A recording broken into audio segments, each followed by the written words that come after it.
ಸಾವಿರಾರು ಜನರ ತಲೆಗಳಲ್ಲಿ, ಸಾವಿರಾರು ಜನಗಳ ಯೋಚನೆಗಳಲ್ಲಿ ಭೀಮ ಯಾರು, ಭೀಮ ಎಲ್ಲಿಂದ ಬಂದ, ಭೀಮನ ಉದ್ದೇಶ ಏನು, ಭೀಮ ಯಾಕೆ ಈಗ ಬಂದ. ಕೆಲವೊಂದು ಜಾಗ ಎಲ್ಲ ಮಿಸ್ ಮ್ಯಾಚ್ ಆಗಿದೆ. ಅಂದ್ರೆ ಎಲ್ಲ ನಾವು ಹಾಕಿದ ಜಾಗದಲ್ಲಿ ಸ್ವಲ್ಪ ರೋಡ್ಗಳೆಲ್ಲ ಆಗಿನ ಇದಕ್ಕೂ ಈಗಿನ ಇದಕ್ಕೂ ವ್ಯತ್ಯಾಸ ಬರ್ತಾ ಉಂಟು. ಮತ್ತೆ ಇಲ್ಲಿ ಸಾನಘಟ್ಟದಲ್ಲಿ ಒಂದು 70ರಷ್ಟು ಡೆಡ್ ಬಾಡಿಗಳನ್ನ ಹಾಕಿದ್ದೇವೆ ನೇತ್ರಾವತಿಯಲ್ಲಿ.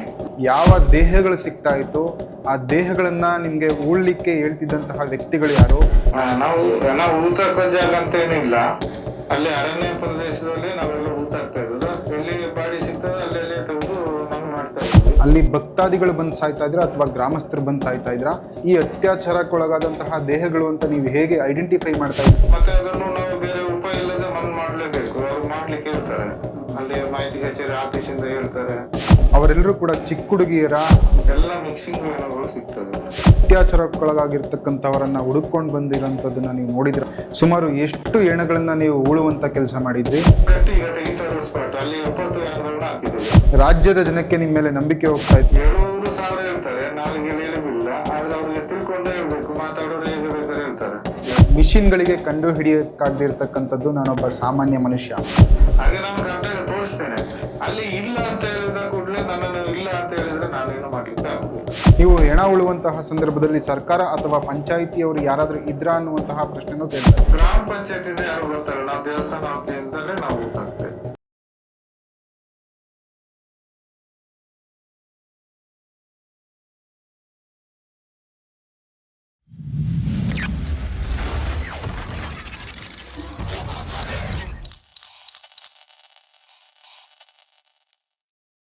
ಸಂಗಾತಿಗಳ ಶರಣು. ಇಷ್ಟು ದಿನಗಳ ಕಾಲ ಧರ್ಮಸ್ಥಳದ ವಿಚಾರದಲ್ಲಿ ತಾವೆಲ್ಲರೂ ಕೂಡ ಕಾಯ್ತಾ ಇದ್ರಿ. ಸಾವಿರಾರು ಜನರ ತಲೆಗಳಲ್ಲಿ, ಸಾವಿರಾರು ಜನಗಳ ಯೋಚನೆಗಳಲ್ಲಿ ಭೀಮ ಯಾರು, ಭೀಮ ಎಲ್ಲಿಂದ ಬಂದ, ಭೀಮನ ಉದ್ದೇಶ ಏನು, ಭೀಮ ಯಾಕೆ ಈಗ ಬಂದ, ಮತ್ತು ಸಾಕಷ್ಟು ಪ್ರಶ್ನೆಗಳು ನಿಮ್ಮೆಲ್ಲರ ಮನಸ್ಸುಗಳಲ್ಲಿ ಕಾಡ್ತಾ ಇದ್ದಂಥದ್ದು ನಾನು ಕೂಡ ನೋಡಿದ್ದೇನೆ. ಸಾಕಷ್ಟು ಜನ ನನ್ನ ಬಳಿಯೂ ಕೂಡ ಬಂದು ಪ್ರಶ್ನೆ ಮಾಡಿರ್ತಕ್ಕಂಥ ಸಂಗತಿಗಳು ಕೂಡ ನಾನು ಎದುರಿಸಿದ್ದೇನೆ. ಯಾರು ಈ ಭೀಮ, ಎಲ್ಲಿಂದ ಬಂದ? ಈ ಎಲ್ಲಾ ಪ್ರಶ್ನೆಗಳಿಗೂ ಕೂಡ ಭೀಮನೆ ಬಂದು ನೇರವಾಗಿ ಮಾಧ್ಯಮಗಳ ಮುಂದೆ ಮಾತಾಡಬೇಕು ಅನ್ನುವಂತಹ ಆಶಯಗಳನ್ನ ಹೊತ್ತಿದ್ದ, ಆಶಯಗಳನ್ನ ಇಟ್ಟುಕೊಂಡಿದ್ದಂತಹ ಲಕ್ಷಾಂತರ ಜನ ಕಾಯ್ತಾ ಇದ್ರು. ಅವರೆಲ್ಲರ ಪ್ರಶ್ನೆಗಳಿಗೆ ಇಂದು ಭೀಮ ಉತ್ತರ ಕೊಡುವಂತಹ ಕೆಲಸ ಮಾಡಿದ್ದಾನೆ. ಆ ಭೀಮ ಎಲ್ಲಿಂದ ಬಂದ, ಹೇಗೆ ಬಂದ, ಯಾಕೆ ಬಂದ ಅನ್ನುವಂತಹ ಮಾತುಗಳನ್ನ, ವಿಷಯಗಳನ್ನ, ಮತ್ತೆ ಅಲ್ಲಿ ಬಂದಾದ ಮೇಲೆ 1995ರಿಂದ 2014ವರೆಗೂ ಏನೆಲ್ಲ ಮಾಡ್ದ ಅನ್ನುವಂಥದ್ದನ್ನ ನೀವು ಇಷ್ಟು ದಿನಗಳ ಕಾಲ ಬರೀ ಓದಿದ್ರಿ ಅಷ್ಟೇ. ಹಾಗಂತೆ ಹೀಗಂತೆ ಎಲ್ಲ ಅಂತ್ಯಕಂತೆಗಳ ಮಧ್ಯೆ ನಾವು ಸಿಲುಕಿದ್ದಂಥದ್ದನ್ನು ಕೂಡ ನಾವು ನೋಡ್ತಾ ಇದ್ವಿ. ಆದ್ರೆ ಈಗ ಭೀಮ ನೇರವಾಗಿ ಬಂದು ಇಂಡಿಯಾ ಟುಡೇ ಮಾಡಿದಂತಹ ಇಂಟರ್ವ್ಯೂನಲ್ಲಿ ಭೀಮ ಏನೆಲ್ಲ ಮಾತಾಡಿದ್ದಾನೆ ಅನ್ನುವಂಥದ್ದನ್ನ ನೋಡ್ಕೊಂಡು ಬರೋಣ. ಈ ಮಾಧ್ಯಮದ ವರದಿಗಾರ ಕೇಳಿದಂತಹ ಮೊದಲನೇ ಪ್ರಶ್ನೆ ಏನು ಅಂತ ಹೇಳಿದ್ರೆ, 1994ರಿಂದ 2014ವರೆಗೂ ಕೂಡ ನೀವು ಇಲ್ಲಿ ಕೆಲಸ ಮಾಡಿದ್ರಿ, ನೀವು ಕಂಪ್ಲೇಂಟ್ ಕೂಡ ಕೊಟ್ಟಿದ್ದೀರಿ. ಆ ಕಂಪ್ಲೇಂಟ್ ನಲ್ಲಿ ಏನ್ ಉಲ್ಲೇಖ ಮಾಡಿದ್ದೀರಾ ಅಂತ ಕೇಳಿದಂತಹ ಪ್ರಶ್ನೆಗೆ ಭೀಮಾ ಕೊಟ್ಟಂತಹ ಉತ್ತರ ಇದು. ಕಂಪ್ಲೇಂಟ್ ಅಲ್ಲಿ ಡೆಡ್ ಬಾಡಿಗಳನ್ನ ತೆಗಿಬೇಕು ಅಂತೇಳಿ ಉಲ್ಲೇಖ ಮಾಡಿದ್ದೇನೆ. ಈಗ ತೆಗಿತಾ ಇದ್ದೇವೆ. ಕೆಲವೊಂದು ಜಾಗ ಎಲ್ಲ ಮಿಸ್ ಮ್ಯಾಚ್ ಆಗಿದೆ. ಅಂದ್ರೆ ಎಲ್ಲ ನಾವು ಹಾಕಿದ ಜಾಗದಲ್ಲಿ ಸ್ವಲ್ಪ ರೋಡ್ಗಳೆಲ್ಲ ಆಗಿನ ಇದಕ್ಕೂ ಈಗಿನ ಇದಕ್ಕೂ ವ್ಯತ್ಯಾಸ ಬರ್ತಾ ಉಂಟು. ಆಗ ಹಳೆ ರೋಡ್ ಇತ್ತು, ನಾವು ಹಾಕಿದ್ವಿ, ಗುರುತು ಮಾಡ್ಬೋದು. ಈಗ ರೋಡ್ ಅನ್ನು ಸ್ವರ್ಥ ಮಾಡಿ ಸ್ವಲ್ಪ JCP ಕೆಲಸ ಆಗಿರೋದ್ರಿಂದ ಅದು ಗುರ್ತ ಮಾಡ್ಲಿಕ್ಕೆ ಆಗ್ಲಿಲ್ಲ. ಮತ್ತೆ ಬ್ಯಾವಬಳ್ಳಿ ಬೆಟ್ಟದಲ್ಲಿ ಒಂದು ಲೇಡಿಯನ್ನ ಹಾಕಿದ್ವಿ, ಕೇರಳ ಲೇಡಿಯನ್ನು. ಅಲ್ಲಿ ಹೋಗಿ ನೋಡುವಾಗ ಅಲ್ಲಿ ಸಹ ಮಣ್ಣೆಲ್ಲ ಸ್ವಲ್ಪ ಮಣ್ಣಿನ ಕೆಲಸ ನಡೆದಿದೆ. ಅಲ್ಲಿ ಸಹ ಅದು ಕಂಡುಹಿಡಿಯಲಿಕ್ಕೆ ಆಗ್ಲಿಲ್ಲ, ಒಂದು ಇಡೀ ದಿನ ಹುಡುಕಿ. ಮತ್ತೆ ಇಲ್ಲಿ ಸಾನಘಟ್ಟದಲ್ಲಿ ಒಂದು 70ರಷ್ಟು ಡೆಡ್ ಬಾಡಿಗಳನ್ನ ಹಾಕಿದ್ದೇವೆ ನೇತ್ರಾವತಿಯಲ್ಲಿ. ಅದನ್ನು ಹುಡುಕುವಾಗ ಅಲ್ಲಿ ತುಂಬಾ ಕೆಲಸ ಮಾಡಿದ್ದಾರೆ, ತುಂಬಾ ಮಣ್ಣು ತುಂಬಿಸಿದ್ರಿಂದ ಮಣ್ಣು ತೆಗಿಲಿಕ್ಕೆ ಆಗ್ಲಿಲ್ಲ. ಸುಮಾರು ಕೆಲಸ ಮಾಡಿದ್ದೀವಿ, ಆದ್ರೂ ಅಡಿಯಿಂದ ನೀರು ಬರ್ತಾ ಉಂಟು. ಮತ್ತೆ ಏನೋ ಕ್ಯಾಮರಾ ಎಲ್ಲ ತಂದು ಹಾಕಿದ್ರು, ಡ್ರೋನ್ ಕ್ಯಾಮರಾ ಎಲ್ಲ. ಅದರಲ್ಲಿ ಸಹ ನೀರು ಕಾಣ್ತದೆ ಅಂತ ಹೇಳಿ ಅದು ಮಿಷಿನ್ ಇಂದ ಕಂಡುಹಿಡಿಯಲಿಕ್ಕೆ ಆಗ್ಲಿಲ್ಲ. ಮತ್ತೆ JCP ತೆಗುವಾಗ ಅಡಿಯಿಂದ ನೀರು ಬರ್ತಾ ಉಂಟು. ಮತ್ತೆ ಮಣ್ಣು ಸ್ವಲ್ಪ ಜಾಸ್ತಿ ಎತ್ತರ ಹಾಕಿದ್ರಿಂದ ಅದು ಡೆಡ್ ಬಾಡಿಗಳು ಕಣ್ಣಿಗೆ ಕಾಣಿಸ್ತಾ ಇಲ್ಲ.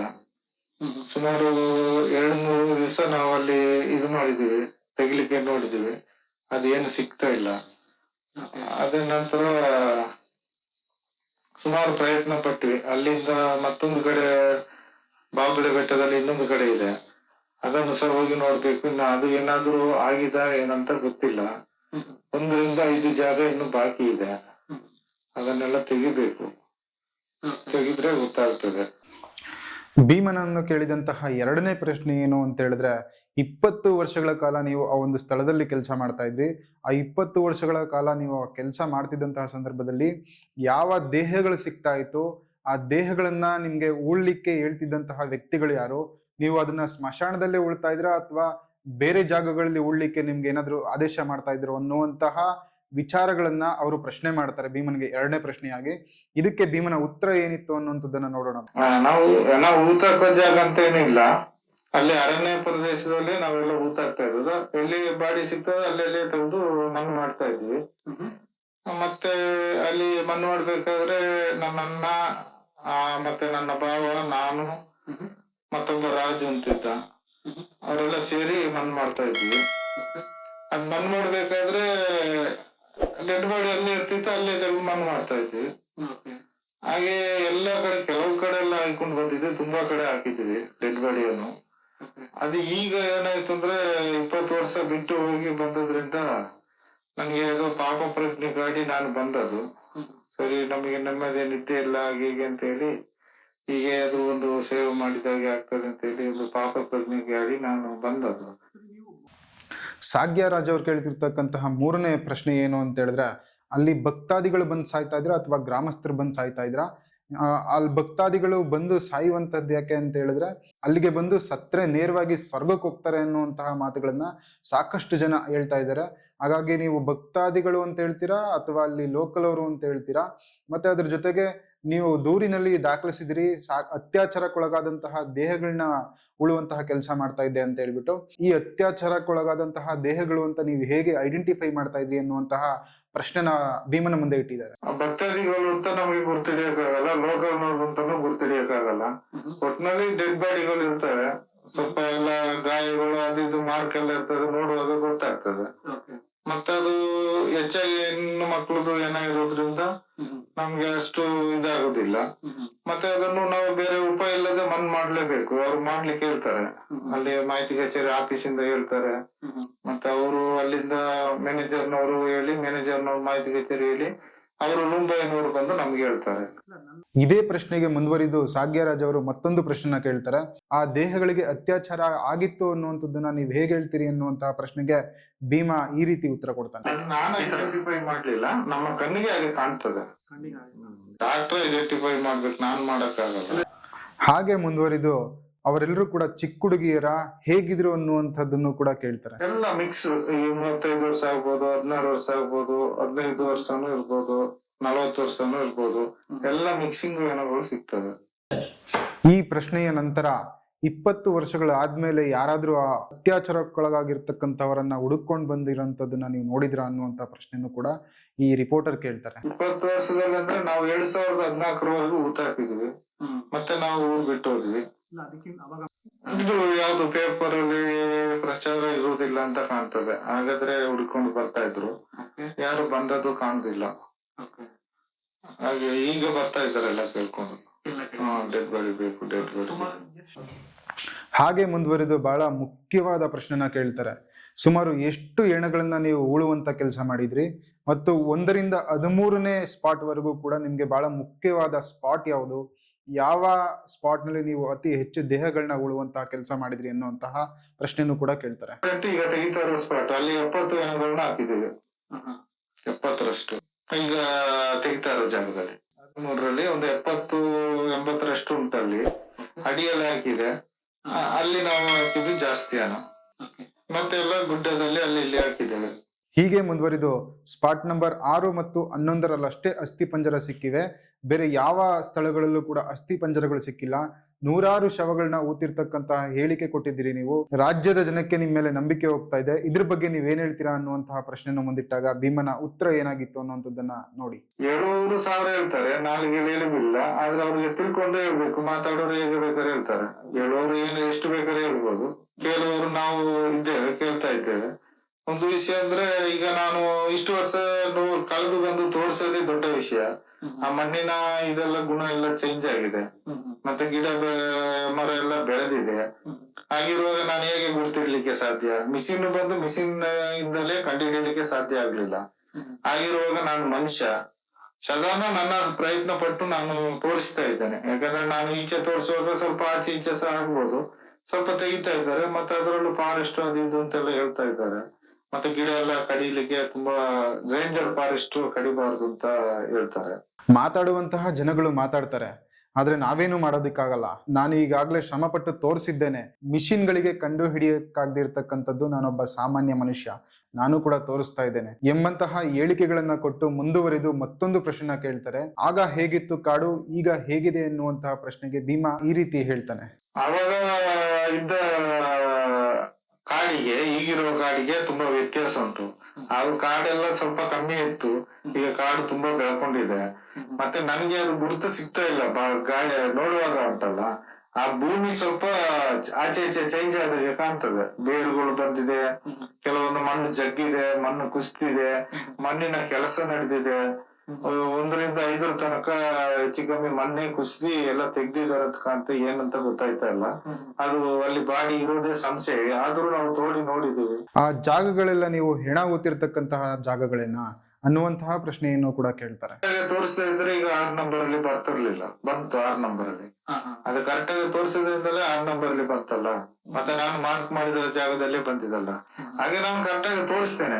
ಅಲ್ಲಿ ಇಲ್ಲ ಅಂತ ಹೇಳಿದ ಕೂಡಲೇ ನನ್ನನ್ನು ಇಲ್ಲ ಅಂತ ಹೇಳಿದ್ರೆ ನಾನೇನು ಮಾಡ್ಲಿಕ್ಕೆ ಆಗುದಿಲ್ಲ. ನಾನು ಅಷ್ಟೇ. ಹಾಗೆಯೇ ಮುಂದುವರಿದು ನೀವು ಹೂಳುವಂತಹ ಸಂದರ್ಭದಲ್ಲಿ ನೀವೊಬ್ಬರೇ ಇದ್ರಾ ಅಥವಾ ನಿಮ್ಮ ಜೊತೆಗೆ ಯಾರಾದ್ರೂ ಇದ್ರಾ ಅನ್ನುವಂತಹ ಪ್ರಶ್ನೆಗಳನ್ನು ಕೂಡ ಕೇಳ್ತಾರೆ. ಇದು ಸಾವಿರಾರು ಜನರ ಪ್ರಶ್ನೆಯೂ ಕೂಡ ಆಗಿತ್ತು. ಇದಕ್ಕೆ ಭೀಮಾ ಏನು ಉತ್ತರ ಕೊಡ್ತಾರೆ ಅನ್ನುವಂಥದ್ದನ್ನ ನೋಡ್ಕೊಂಡು ಬರೋಣ. ನನ್ನ ಭಾವ ಇದ್ರು, ಮಾರ ಅಂತ, ನನ್ನ ಅಣ್ಣ ಇದ್ರು. ಆಗ ಭೀಮಾ ಹೆಸರುಗಳನ್ನ ಹೇಳಲಿಕ್ಕೆ ಮುಂದಾಗ್ತಾನೆ. ಅಲ್ಲಿದ್ದಂತಹ ರಿಪೋರ್ಟರ್ ಹೆಸರುಗಳು ಹೇಳುವಂತದ್ದು ಬೇಡ, ಎಷ್ಟು ಜನ ಇದ್ರು ಅಂತ ಹೇಳಿ ಅಂತ. 5-6 ಜನ ಇರ್ತಾ ಇದ್ವಿ. ಇದು ಸಾಕಷ್ಟು ಜನರ ಪ್ರಶ್ನೆಯೂ ಕೂಡ ಆಗಿತ್ತು, ಹಾಗೆ ಗೊಂದಲವೂ ಕೂಡ ಆಗಿತ್ತು. ಆ ಪ್ರಶ್ನೆಗೆ ಭೀಮಾ ಇಲ್ಲಿ ಉತ್ತರ ಕೊಡ್ತಾನೆ. ಆ ಪ್ರಶ್ನೆ ಏನು ಅಂತ ಹೇಳಿದ್ರೆ, ನೀವು ಹೆಣ ಉಳುವಂತಹ ಸಂದರ್ಭದಲ್ಲಿ ಸರ್ಕಾರ ಅಥವಾ ಪಂಚಾಯಿತಿಯವರು ಯಾರಾದ್ರೂ ಇದ್ರಾ ಅನ್ನುವಂತಹ ಪ್ರಶ್ನೆನೂ ಕೇಳ್ತಾರೆ. ಗ್ರಾಮ ಪಂಚಾಯತಿಯಿಂದ ಯಾರು ಬರ್ತಾರೆ, ನಾವು ದೇವಸ್ಥಾನ ವತಿಯಿಂದಲೇ ನಾವು ಊಟ ಆಗ್ತಾ ಇದ್ವಿ. ಮತ್ತೆ ಸ್ಪಷ್ಟವಾಗಿ ಪ್ರತ್ಯುತ್ತರ ಕೇಳ್ತಾರೆ. ಇದನ್ನ ಹೂಳ್ಳಿ ಕೇಳ್ತಾ ಇದ್ದಿದ್ದು ದೇವಸ್ಥಾನದವರ ಅಥವಾ ಪಂಚಾಯಿತಿಯವರ ಅನ್ನುವಂತಹ ಪ್ರಶ್ನೆನ. ಅದಕ್ಕೆ ಏನು ಉತ್ತರ ಕೊಡ್ತಾನೆ ಭೀಮಾ? ಕಚೇರಿಯವರು, ಗ್ರಾಮ ಪಂಚಾಯತಿಯವರೆಲ್ಲ. ಟೆಂಪಲ್ ಅಡ್ಮಿನಿಸ್ಟ್ರೇಷನ್ ಡಿಪಾರ್ಟ್ಮೆಂಟ್ ಅವರ ಈ ಹೆಣಗಳನ್ನ ಊತ ಹಾಕ್ಲಿಕ್ಕೆ ಹೇಳ್ತಾ ಇದ್ದಿದ್ದು ಅನ್ನುವಂಥದ್ದನ್ನ ಸ್ಪಷ್ಟವಾಗಿ ಮತ್ತೊಮ್ಮೆ ಕೇಳ್ತಾರೆ. ಹೌದೌದು. ಗ್ರಾಮ ಪಂಚಾಯತಿ ಇಲ್ಲ.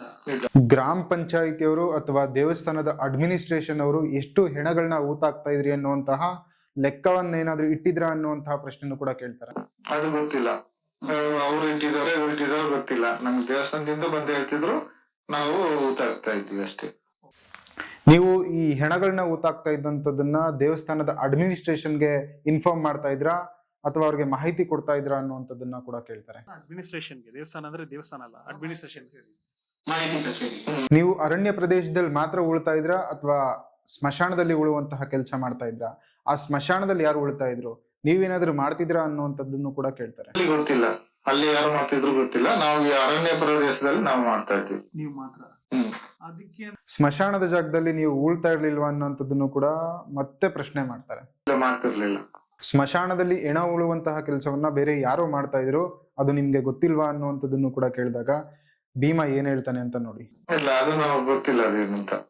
ನೀವೆಲ್ಲರೂ ಕೂಡ ಅಪೇಕ್ಷಿಸುತ್ತಿದ್ದಂತಹ ಪ್ರಶ್ನೆ ಏನು ಅಂತ ಹೇಳಿದ್ರೆ, ಭೀಮಾ ಯಾಕೆ ಬಂದ 10 ವರ್ಷ ಆದ್ಮೇಲೆ, ಯಾಕೆ ಈಗ ದೂರನ ದಾಖಲಿಸುವಂತಹ ಕೆಲಸ ಮಾಡ್ದ ಅನ್ನುವಂಥದ್ದನ್ನು ಕೂಡ ನೀವೆಲ್ಲರೂ ಕೂಡ ಯೋಚನೆ ಮಾಡಿದ್ರಿ. ಇದು ರಾಜ್ಯದ ಪ್ರತಿಯೊಬ್ಬನ ಮನಸ್ಸಿನಲ್ಲಿರ್ತಕ್ಕಂಥ ಪ್ರಶ್ನೆಯಾಗಿತ್ತು. ಈ ಪ್ರಶ್ನೆಯನ್ನು ಕೂಡ ಈ ರೀತಿ ಕೇಳ್ತಾರೆ ಅವರು. ನೀವು ಈಗ ಯಾಕೆ ಬಂದ್ರಿ, 10 ವರ್ಷಗಳ ನಂತರ ಬಂದು ದೂರನ್ನ ದಾಖಲಿಸುವಂತಹ ಕೆಲಸ ಯಾಕೆ ಮಾಡಿದ್ರಿ ಅನ್ನುವಂತಹ ಪ್ರಶ್ನೆಗೆ ಭೀಮಾ ಈ ರೀತಿ ಉತ್ತರಿಸ್ತಾನೆ. ಗಾಡಿ ನಮಗೆ ಒಂಥರ ಈ ಬುರುಡೆಗಳದ್ದು ಕನಸು ಕಾಣ್ತಾ ಇರೋದ್ರಿಂದ ಇದನ್ನು ತೋರಿಸು ಅಂತ ಹೇಳಿ ಬಂದದ್ದು. ನನ್ಗೆ ಏನಾದ್ರು ಒಂದು ಪುಣ್ಯ ಸಿಕ್ಲಿ, ಮತ್ತೆ ಈ ಸತ್ತವರಿಗೆ ಏನಾದ್ರು ಒಂದು ಪಾಪ ಪರಿಹಾರ ಆಗ್ಲಿ, ಪಾಪ ಪೂಜೆ ಪುನಸ್ಕಾರ ಯಾವ್ದು ಆಗಿಲ್ಲ, ಅದನ್ನು ಮಾಡಿಸುವ ಅಂತ ಹೇಳಿ ಬಂದದ್ದು. ನೋಡಿದ್ರಲ್ಲ ವೀಕ್ಷಕರೇ, ಇಷ್ಟು ದಿನಗಳ ಕಾಲ ನಿಮ್ಮೆಲ್ಲರ ಮನಸ್ಸುಗಳಲ್ಲಿ ಮೂಡಿದಂತಹ ಪ್ರಶ್ನೆಗಳಿಗೆ, ನೀವೆಲ್ಲರೂ ಕೂಡ ಕಂಡಂತಹ ಪ್ರಶ್ನೆಗಳಿಗೆ, ನೀವೆಲ್ಲರೂ ಕೂಡ ಉತ್ತರವನ್ನ ಅಪೇಕ್ಷಿಸುತ್ತಿದ್ದಂತಹ ಪ್ರಶ್ನೆಗಳಿಗೆ ಇಷ್ಟು ದಿನಗಳ ಕಾಲ ನೀವೆಲ್ಲರೂ ಕೂಡ ಕಾತುರತೆಯಿಂದ ಕಾಯ್ತಾ ಇದ್ರಿ ಭೀಮಾ ಏನ್ ಹೇಳ್ತಾನೆ. ಭೀಮಾ ನೇರವಾಗಿ ಮಾಧ್ಯಮಗಳ ಮುಂದೆ ಬಂದು ಮಾತಾಡ್ಬೇಕು ಅಂತ. ಈಗ ಭೀಮಾ ಸಂಪೂರ್ಣವಾಗಿ ಮಾಧ್ಯಮದ ಮುಂದೆ ಬಂದು ಮಾತಾಡುವಂತ ಕೆಲಸ ಮಾಡಿದ್ದಾನೆ. ಎಲ್ಲರಿಗೂ ಕೂಡ ಶರಣಾರ್ಥಿಗಳು.